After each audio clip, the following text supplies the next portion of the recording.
kuri uyu munsi rero mu gukengurukira umukama wacu yemeye kudupfira ngo aducungure, muze dusaba Imana inema n'ubutwari bwo guheba ikibi, cane cane cube gito nk'ubu bwa Pilato yabonye ukuri ntagukurikize, akigira sindabibazwa, kumbure yiyumvira inyungu ziwe n'iz'abiwe gusa.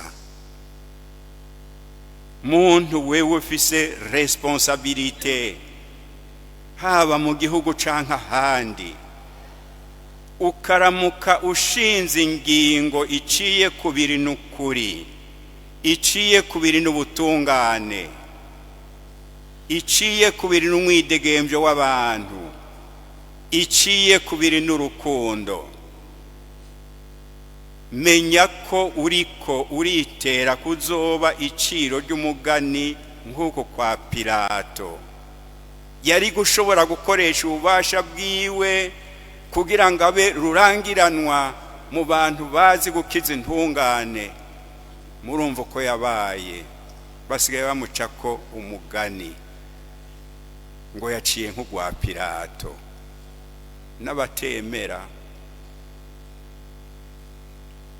kandi uretse ko uri kurikwegera, uriko urasigira umugani mubi abawe.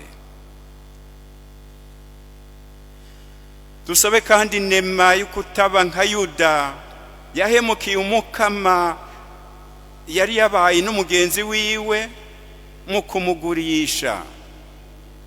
Burya ikibi cyo guhemukira Imana no guhemukira abagenzi, baba abo tubana, abo dukorana canke abo muri politike, n'icaha kibi cane. Uretse ko kizana ingaruka mbi cane mu kibano no mu gihugu, ukigize wenyene ubwiwe aronka amaherezo atagira uko avugwa nk'aya ya Yuda. Uko kwiyahura kuvugwa nk'uko nabibabwiye, ni kurya kwamana ikintu kiguma kikuniga ku mutima kubera ikibi wakoze. Ukamana ikintu kiguma kikuniga ku mutima,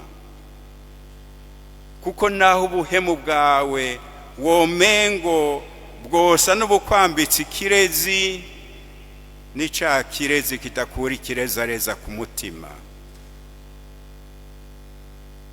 Ubwa nyuma twongere kandi dusabe inema n'ingoga z'ukutaba amahindagu, cane cane mu vy'ukwemera kwacu nk'iri sinzi ry'abantu.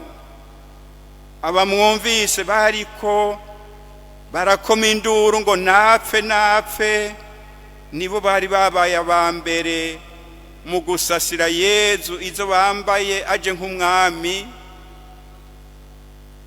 None ngaba babaye n'abambere mu kwikurira Yezu agashambara bagomba kwapfa. Dusabe. Yezu mukiza wacu, turagusabye ngo kubwo kubabara no gupfa kwawe, Imana idukiza akabi kose kajana abandi ku musaraba. Amen.